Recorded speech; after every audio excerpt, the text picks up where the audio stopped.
상주 인터콥 열방센터발 코로나19 확진자가 끊이지 않고 있습니다. 인터콥발 확진자는 11일 현재 500명을 넘어섰고 여전히 검사를 받지 않은 사람이 많아 추가 감염 우려가 커지고 있습니다. 인터콥의 이단성을 주장해온 교계 전문가들은 가짜뉴스를 유포하고 성경을 왜곡해온 최바울 인터콥 대표를 선교의 문을 막는 사람이라고 강하게 비난했습니다. 인터콥에 대해서 참여 금지 조치를 취하고 있는 한국교회가 이제라도 인터콥을 제대로 치리해 공교회 보호에 나서야 한다고 주장했습니다. 한국기독교교회협의회가 최근 국회를 통과한 대북전단 살포 금지법 제정의 의미를 짚어보는 온라인 공청회를 열었습니다. 참석자들은 이 법을 놓고 찬반 의견이 엇갈리고 있지만 민족 화해와 평화를 위해서 필요하다고 강조했습니다. 1세기 교회 예배 이야기 등을 통해서 초대교회에 대한 관심을 불러일으킨 1세기 기독교 시리즈의 완결판, 1세기 그리스도인의 선교 이야기가 출간됐습니다. 새로 나온 책을 소개합니다. 여러분 안녕하십니까? CBS 뉴스입니다. 상주 인터콥 열방센터발 코로나19 확진자가 끊이지 않고 있습니다. 인터콥발 확진자는 11일 현재 500명을 넘어섰고 여전히 검사를 받지 않은 사람이 많아 추가 감염 우려가 커지고 있습니다. 이순규 기자의 보도입니다. 인터콥발 코로나19 확진자가 끊이지 않고 있습니다. 인터콥발 확진자는 상주를 비롯해 충주, 음성, 청주, 전남 순천과 광양 등 전국에서 발생하고 있습니다. 상주와 울산 등 일부 지방자치단체들은 인터콥발 코로나19 확진자가 나오자 집합금지 명령을 내리기도 했습니다. 하루 1000명을 넘어섰던 확진자 숫자는 최근 500~600명대로 줄어들고 있지만 인터콥발 코로나19 확진자는 오히려 증가하고 있는 모양새입니다. 더 심각한 문제는 인터콥 열방센터 방문자들이 코로나19 검사를 받지 않고 있다는 점입니다. 방역당국에 따르면 인터콥 상주 열방센터를 방문한 추적 진단검사 대상자는 모두 2,837명. 이 중 7일 현재 코로나19 검사를 받은 사람은 872명에 달합니다. 여전히 2천여 명이 검사를 받지 않고 있는 겁니다. 서울시 역시 11일 브리핑에서 283명이 상주 열방센터를 방문했고 8일 기준으로 96명에 대한 검사를 마쳤다고 말했습니다. 아직 검사를 받지 않은 사람 중 40여 명은 검사 예정이고 40여 명은 열방센터를 방문하지 않았다며 검사를 거부하고 있습니다. 또 70여 명은 연락조차 되지 않고 있어 지역사회 숨은 감염원이 될 수 있다는 우려가 점점 높아지고 있습니다. 열방센터를 방문하신 서울 시민 모두는 1월 15일 금요일까지 신속하게 가까운 선별진료소를 찾아 검사를 받으실 것을 다시 한번 강력히 권고합니다. 방역당국은 지난 주말을 기준으로 열방센터 방문자들의 진단 검사율은 30% 정도라며 방문자들의 관리를 강화하고 있다고 말했습니다. 지자체별로 검사 명령을 내리고 또 구상권 청구 등의 그런 조치 등을 검토하고 있어서 좀 더 행정력을 강화해서 방문 BTJ 열방센터 방문자에 대한 검사와 관리를 강화하고 있는 상황입니다. 사태가 심각해지자 인터콥은 지난 2일 서가문을 발표하고 고개를 숙였습니다. 인터콥 방문자들이 진단검사를 받지 않는다는 지적이 이어지자 11일에는 호소문을 발표하고 방문자들에게 진단검사를 받아달라고 호소했습니다. 인터콥은 상주 열방센터 방문자들을 대상으로 진단검사를 받으라고 지속적으로 문자를 보내고 있다며 지금이라도 즉시 가까운 검사소에 가서 진단검사를 받으라고 말했습니다. 한편 경남 진주에 있는 모 기도원에서도 29명의 집단 감염이 발생해 방역당국이 긴장하고 있습니다. CBS 뉴스 이승규입니다. 인터콥의 이단성을 주장해온 교계 전문가들은 가짜뉴스를 유포하고 성경을 왜곡해온 최바울 인터콥 대표를 선교의 문을 막는 사람이라고 강하게 비난했습니다.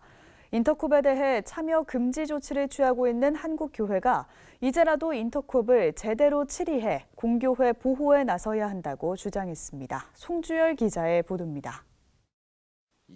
인터콥 최바울 대표는 지난해 7월 한 집회에서 코로나19 바이러스가 특정 집단의 프로젝트의 산물이며 전 세계 정부를 대통합해 인류를 통제하기 위해 만들었다고 주장했습니다. 그 중심에 마이크로소프트 창업자 빌 게이츠가 있다고 주장했습니다.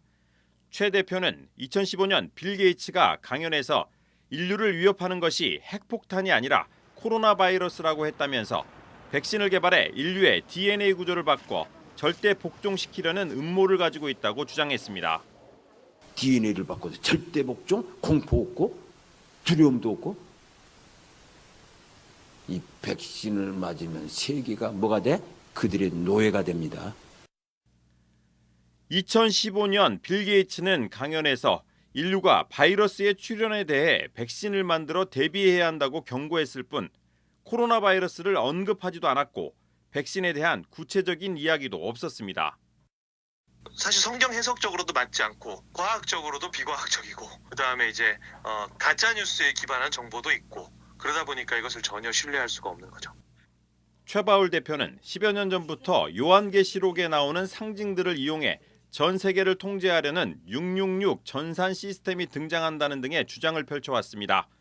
이런 이단적 신학 사상과 BTJ, 백투 예루살렘으로 대변되는 공격적 선교 방식으로 예장합동과 통합, 고신, 합신총회 등으로부터 교류 금지와 참여 자제, 예의주시 등의 제재를 받고 있습니다. 이 때문에 이단 전문가들은 최바울 대표가 음모론을 코로나19 상황에 맞춰서 다시 주장했을 뿐 새로울 것이 없다고 말합니다. 11월 집회는 666이 베리칩이라고 주장을 하더라는 거예요. 자기 의사 입장에서. 베리칩은 의료기구 하나뿐인데 그거를 혹시 주입을 한다고 해서 인간이 지옥을 가고 짐승이 되는 건지 기계화가 되는 건지에 대해서 논리가 안 맞더라는 거예요. 뭐 음모론에 기반한 극단적 세대주의 종말론인 거죠. 그러니까 요한계시록에 나오는 다양한 상징 사건 비유들을 현 시대에 때려 맞춰서 해석을 하는 건데 사실 음모론은 언제나 상황이 불안하고 뭐 해답을 찾기 어려운 상황을 만났을 때 항상 성행을 하게 되는 거죠. 이단 전문가들은 최근 인터콥이 코로나19 확산에 대해 사과하고 있는 것도 진정성을 의심하고 있습니다. 전문가들은 교계는 물론 사회적으로도 민폐를 끼치고 있는 인터콥에 대해 제대로 된 치리가 필요한 시점이라고 강조합니다. 한국교회가 7년 전 인터콥 공개 토론회를 하면서 치열한 공방을 벌이면서도 온정주의로 처리하면서 현재의 혼란을 자초했다는 반성 때문입니다. 의도적 가짜 뉴스를 만든 거지요. 그리고 이번에 그 핸드폰이나 그걸 다 끄게 하고 이렇게 만드는 것은 지난번에 결과적으로 신천지와 무슨 차이가 있는가 하는 결과를 보게 하지요. 한국교회를 필요로 하지만 한국교회를 파괴하는 분이에요. 한편 인터콥 관계자는 코로나 바이러스와 빌 게이츠와의 관련성을 주장한 최바울 대표의 발언과 관련해 자신은 잘 알지 못한다고 말했습니다. 이 관계자는 최 대표가 지금 어디에 있는지, 코로나19 검사를 받았는지에 대해서도 알지 못한다고 덧붙였습니다. CBS 뉴스 송주열입니다. 이른바 대북전단 살포금지법과 관련해 찬반 의견이 엇갈리는 상황에서 한국기독교교회협의회가 대북전단 살포금지법 제정의 의미를 짚어보는 온라인 공청회를 열었습니다. 대북전단 살포금지법 논쟁으로 자칫 인권과 평화의 가치가 대립한다는 인식이 생겨나지 않도록 한반도 현실에 대한 건전한 논의가 필요하다는 판단에서입니다. 최경배 기자가 전합니다. 이른바 대북전단 살포금지법으로 불리는 남북관계 발전에 관한 법률 일부 개정 법률안이 지난달 국회를 통과했습니다. 법이 통과된 이후 탈북민 단체와 미국의 북한인권운동 단체들을 중심으로 표현의 자유 침해를 주장하며 법 집행 저지 운동이 일고 있습니다. 한국기독교교회협의회는 대북전단 살포금지법을 둘러싼 논쟁이 자칫 북한 주민의 인권 문제와 한반도 평화가 대립한다는 인식을 심어줄 우려가 있다는 판단에 따라 온라인 공청회를 열었습니다. 줌과 유튜브로 진행된 공청회에서 통일연구원 서보혁 박사는 남과 북이 대치하고 있는 현실에서 상호 비방을 중단하는 것은 신뢰 분위기 조성을 위한 기초라고 주장했습니다. 서 박사는 현 정부뿐만 아니라 이명박, 박근혜 정부에서도 접경 지역에서 북한 정권을 비방하는 행위를 단속했었다는 점을 강조했습니다. 지난 2014년 우리 민간단체의 대북전단 살포에 대해 북한이 고사총 사격으로 대응하는 무력 충돌이 벌어져 접경 지역 주민들의 안전에 심각한 위협이 있었다는 사실과 이를 토대로 2016년 대법원이 국민들의 생명과 신체에 위험을 발생시키는 대북전단 살포 활동까지 표현의 자유로 보호할 수 없다고 판시했다는 사실 등을 자세히 소개하면서 표현의 자유가 생명권에 우선할 수 없다고 설명했습니다. 서 박사는 다만 제정된 법이 대한민국 어느 곳에서든 대북전단을 살포하지 못하도록 하는 점은 가능한 시기에 개정을 논의할 필요가 있다고 말했습니다. 아직도 전쟁 상태가 완전히 끝나지 아니한 상대를 향할 때 그 상대와 합의한 내용을 지키지 아니하고 우리가 뭐 인권이든지 평화든지 무엇을 추구한다는 것은 그것은 현실적으로 부적합하다라고 하는 얘기를 드리고 싶습니다.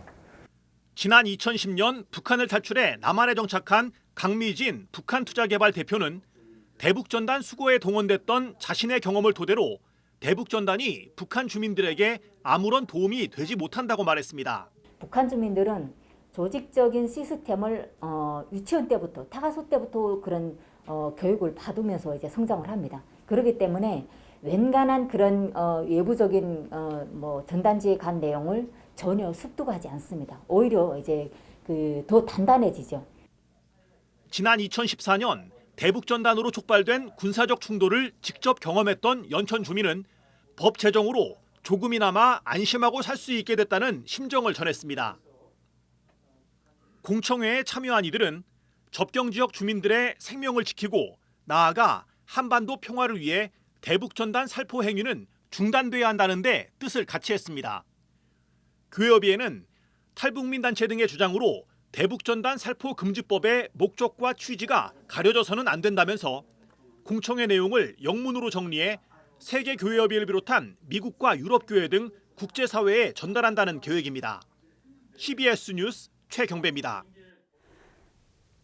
정의기억연대가 최근 일본군 위안부 피해자들이 일본 정부를 상대로 제기한 손해배상 청구 소송에서 1심 승소한 데 대해 일본군 위안부 문제에 새로운 지평을 연 역사적인 판결이라며 환영의 뜻을 밝혔습니다.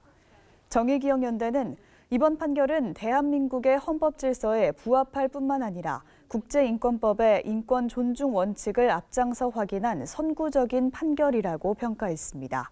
정의기억연대는 또 이 판결은 전 세계 각국의 법원들이 본받을 수 있는 인권보호의 새로운 지평을 열었다고 말했습니다.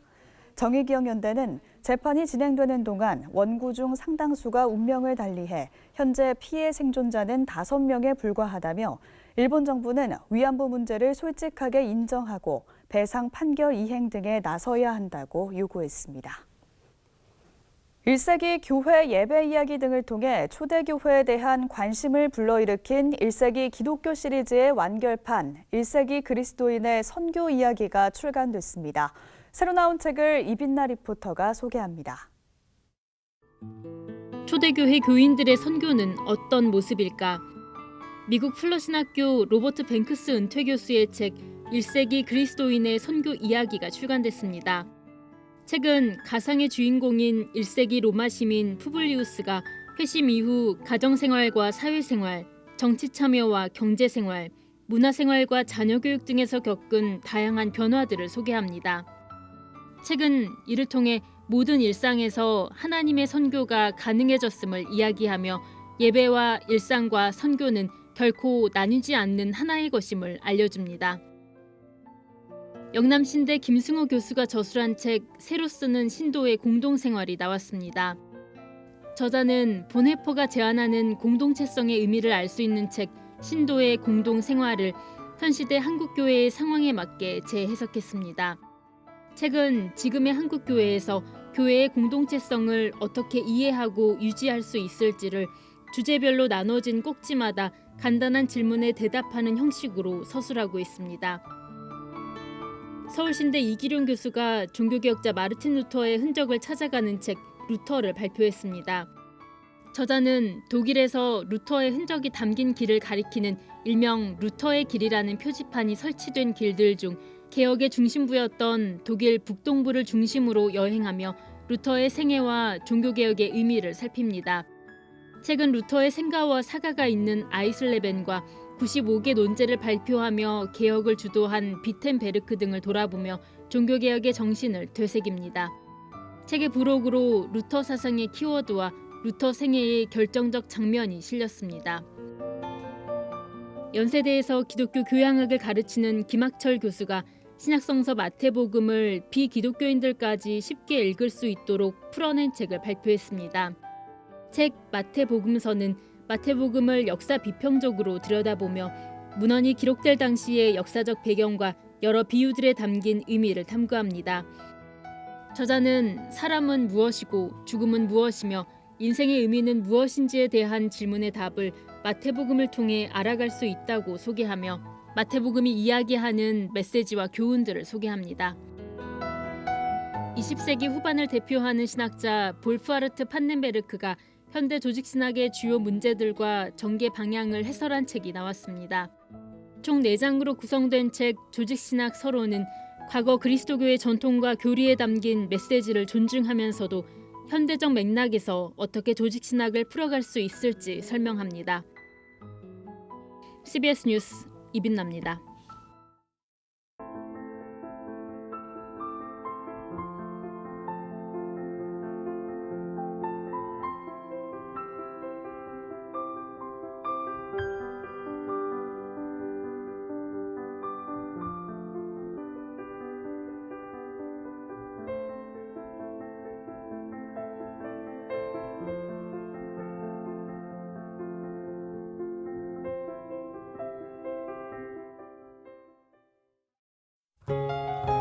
내일은 아침까지 추위가 계속되겠지만 낮부터 차차 평년 기온을 회복하겠습니다. 내일 아침 최저 기온은 영하 16도에서 2도, 낮 최고 기온은 영하 1도에서 영상 6도로 예상됩니다. 이상으로 뉴스를 마칩니다. 함께해 주신 여러분 고맙습니다.